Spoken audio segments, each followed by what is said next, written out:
I was really honored, especially because I found out that it was actually Sut Ing who nominated me. So that was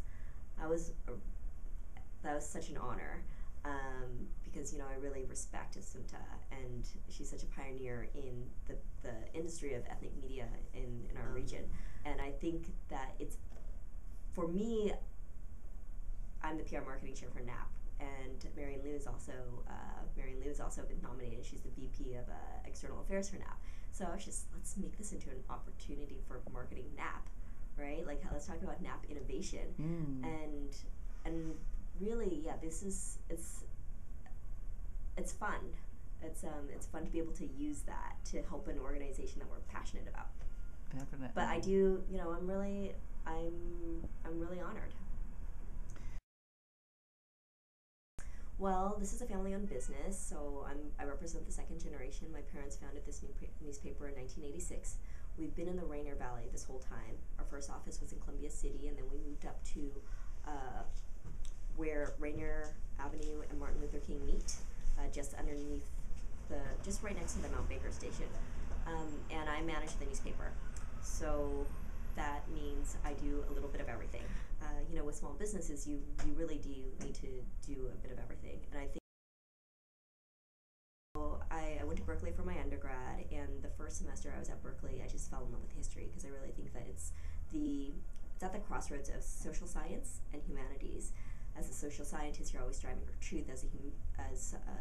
In humanities, you understand that there can never be a truth, and that history is written by the historian, and so it's written through their particular perspective, and it's biased, right? So I did that for a long time. I spent most of my 20s pursuing an MPhil and then a PhD in history.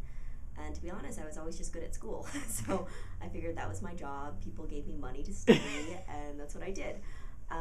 But toward the end, I was kind of toward my late 20s. I realized, I don't know if I want to stay in history, because I realized that something that I'm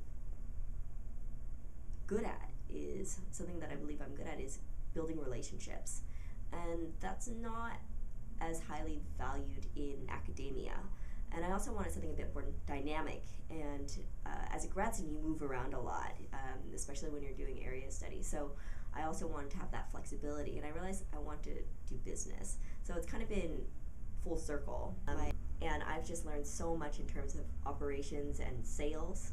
If you can sell advertising in a time like this, you can sell anything, I think. So it's been a really wonderful experience, and also just getting to meet a lot of different people.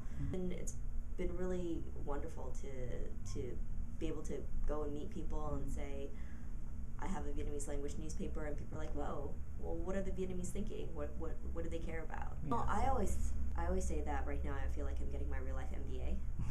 At this point in my life, I really think that the most valuable thing is for me to have real life experiences. So a lot of the things that I do are, I do a lot of community service. I serve on a lot of different boards, and it's given me the opportunity to learn, to build different skills, and to network, and to gain visibility for what I do. And so I actually think when you serve, when you give, you will get back. You might not know when, but you do. And so I would advise people to not just think about working in their business, but also to think long term, because you have to work on your business too, right? The EBIT. Yeah. And a lot of people they're just focused on like, oh, I just need to sell. It's just, well, you have to build relationships, because that's really what selling is about. So where can people find you if they want to connect with you? You can reach me at nvnorthwest.com, or you can also email me at news@nvnorthwest.com. Thank you. Thank you. Thanks, Stacia.